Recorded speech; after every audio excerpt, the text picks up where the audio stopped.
Patay ang isang Deputy Battalion Commander ng MILF matapos pagbabarilin sa Tamuntaka 2, Cotabato City. Sugatan naman ang kasama nito. Idetalye mo, Naptali Bendol.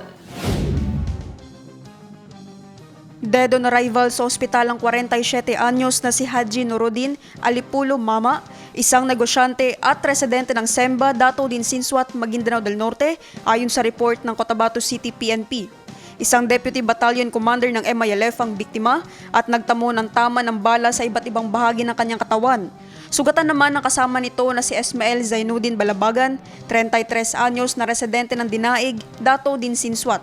Sakay ng multikab ang mga biktima na minamaneho ni Mama patungo ng Kakar Poblacion 8 ng pagbabarili ng mga ito alas 12 ng tanghali, araw ng linggo sa boundary ng Purok Ali Matitik, Tamuntaka 2, Cotabato City. Inaalam pa ng otoridad ang pagkakakilanlan ng mga salarin at motibo sa krimen. So from there, nagkandak din po ng SOCO sa procedure para makolek yung mga pieces of evidence po. Tsaka nagkandak na rin tayo ng mga questioning sa paligid. Actually, may mga lumulutang naman na may lumutang na pangalan. Pero titingnan ko muna po namin mabuti. Hindi pa tayo, kailangan accurate po yung ating reporting po. So, ang lead lang po namin sa ngayon is yung cooperation po ng family. So that may establish namin talaga yung real motive. Tsaka rin po kami, both parallel po ang investigation natin. Hindi lang po doon sa possible persons of interest.